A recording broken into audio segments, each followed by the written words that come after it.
Yang pertama, ini ada pertanyaan dari saudara Ahmad yang isinya, saya ingin bertanya, apakah Paulus pernah bertemu dengan Nabi Isa? Sedangkan banyak ulama berpendapat bahwa Paulus itu tidak pernah bertemu sama sekali dengan Nabi Isa. Sedangkan Paulus sendiri mendirikan sebuah ajaran agama yang bernama Kristen atau Nasrani. Di sini dia tulis seperti itu, dengan cara membawa ajaran Nabi Isa. Mohon dijelaskan ini, Bah. Iya, terima kasih.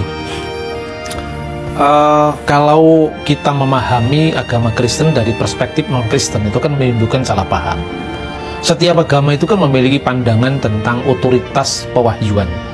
Umat Islam percaya bahwa Al-Quran itu adalah firman-firman Allah yang diberikan kepada Nabi Muhammad. Orang percaya dengan Quran ketika Al-Quran bercerita tentang Nabi Isa. Sekalipun Nabi Muhammad tidak pernah ketemu dengan Nabi Isa, kan itu kan? Kan gitu kan? Jadi kalau jaraknya udah 500 tahun lebih loh, kenapa umat Islam percaya dengan keterangan Al-Quran? Nabi Muhammad juga tidak pernah ketemu Nabi Isa. Nah, tapi umat Islam percaya itu wahyu Tuhan. Pandangan Kristen tidak mengenal wahyu dalam pengertian yang dipahami Islam. Jadi, kalau dijawab dengan singkat ya, Paulus menerima wahyu kok, selesai kan? Waktu dia mengejar-ngejar pengikut Yesus, dalam jalan ke Damsyik atau Damaskus, dia menerima penampakan atau visi Damaskus ketika Yesus menampakkan diri, fi ru'yah, dalam vision. Saulus, Saulus, mengapa engkau menganiaya aku? Ini ketemu, gitu. Jadi artinya kalau ukuran pertemuan dipahami dengan ukuran fisik, bagaimana kita percaya Paulus? Karena Paulus tidak bertemu secara fisik dengan Nabi Isa, dengan Yesus. Dan Nabi Muhammad juga tidak pernah ketemu. Jaraknya lebih dari 500 tahun. Jadi kalau memakai logika ilmu sejarah dalam pengertian seperti ini, ya Islam tidak masuk. Kristen masih lumayan lah masuk, karena apa? Sekalipun Paulus tidak pernah ketemu Yesus secara fisik, tetapi dia hidup di abad yang sama. Dia hidup di abad pertama. Paulus bertemu dengan Petrus, Paulus bertemu dengan Yakobus, Paulus mengikuti pertemuan di Yerusalem. Ketika apa yang disampaikan check and recheck dengan sumber yang masih hidup.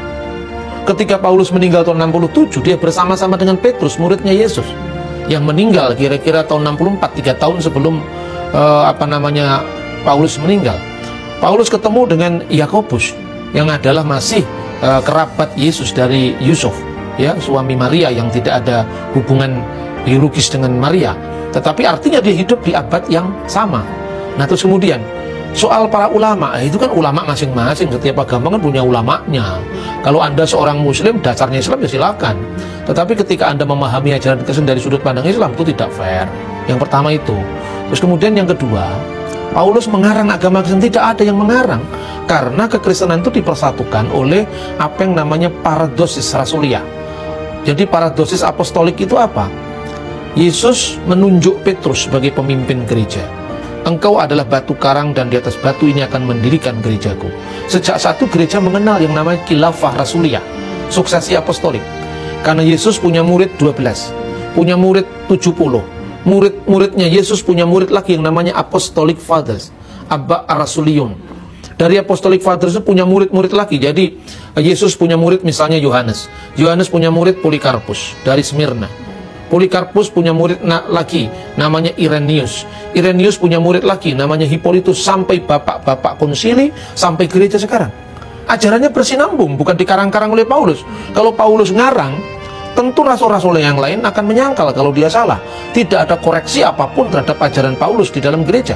Karena ajaran Paulus adalah ajaran Yesus yang dikontekstualisasikan dengan pembaca atau audien yang bukan Yahudi. Maka kemudian dikenal semacam pembagian tugas, bahwa Paulus adalah rasul untuk orang-orang yang tidak bersunat, artinya orang-orang Gentile, non-Jewish. Sementara Petrus dan sebagainya, dia berbicara kepada orang-orang Yahudi.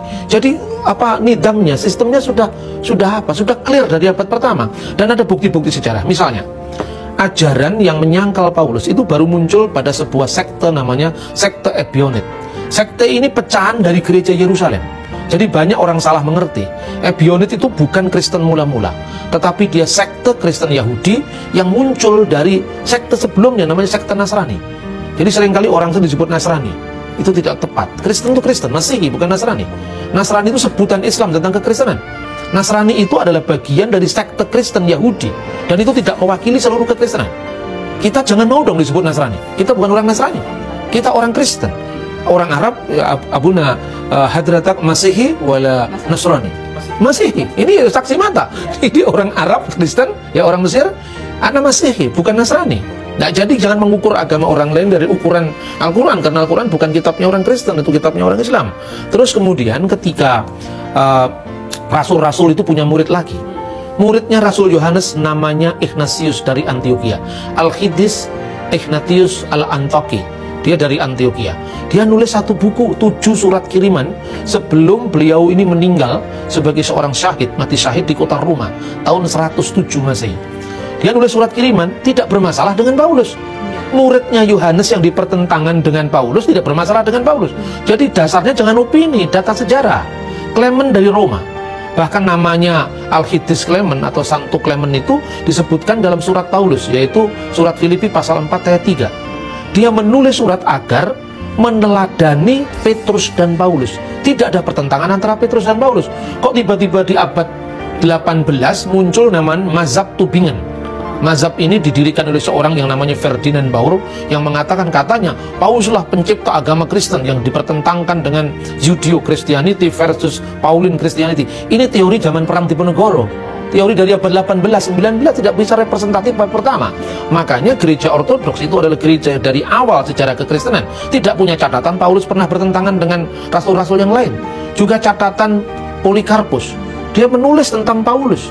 Dan Paulus itu dihormati, tidak pernah disangkal sebagai pencipta ajaran agama Kristen.